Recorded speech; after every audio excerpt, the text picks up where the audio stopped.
Remue ménage. Remue ménage.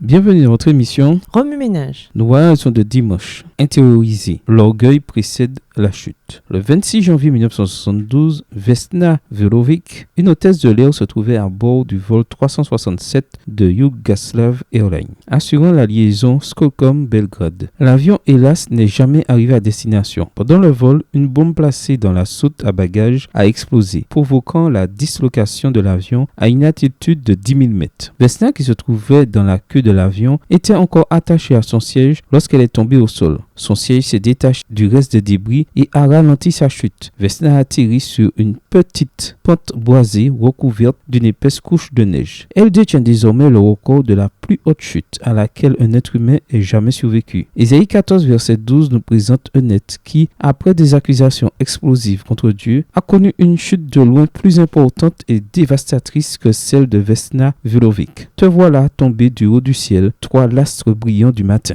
Lucifer signifie porte-lumière, mais la Bible donne à cet être de nombreux titres et noms différents tels que Satan, Job 1, le verset 6, Diable, Matthieu 4, le verset 1, Dragon, Apocalypse 12, le verset 3, et Chérubin protecteur, Ézéchiel 28, le verset 14. Satan et Diable sont des mots similaires qui signifient accusateur, calomniateur ou adversaire. Après avoir créé Lucifer, Dieu lui a conféré certains des plus grands honneurs et des plus grandes responsabilités dans son gouvernement. Et pourtant, cet ange privilégié a fini par devenir l'adversaire du Créateur. Selon Apocalypse 12, versets 7 à 9, Lucifer a fomenté une rébellion, une guerre contre Dieu. En conséquence, Dieu l'a chassé du ciel avec les anges qui s'étaient ralliés à sa cause. Nourrissant une ambition démesurée, il a cherché à détrôner Dieu, son Créateur. Isaïe 14, verset 13. Il voulait s'asseoir au-dessus de toute la création. Il désirait être l'égal du Dieu très haut. Verset 14. Il est difficile de comprendre comment un être parfait, Ézéchiel 28, le verset 15, sans inclination inhérente au péché, servant dans le lieu le plus saint de l'univers, littéralement dans la salle du trône de Dieu, a pu concevoir de devenir Dieu lui-même.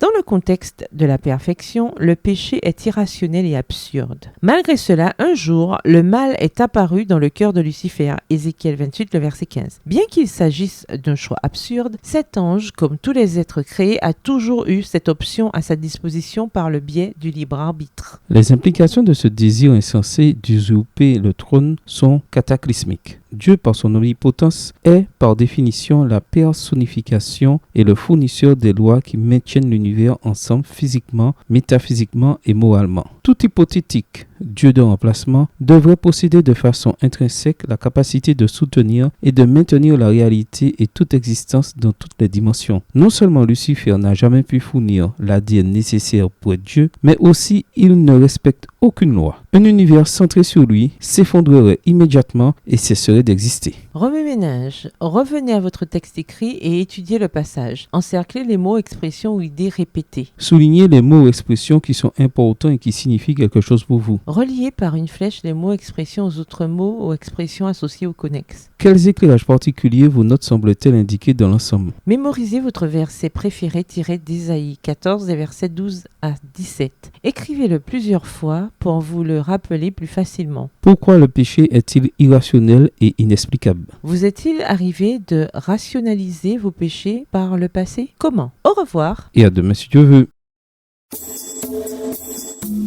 Remue ménage. Remue ménage.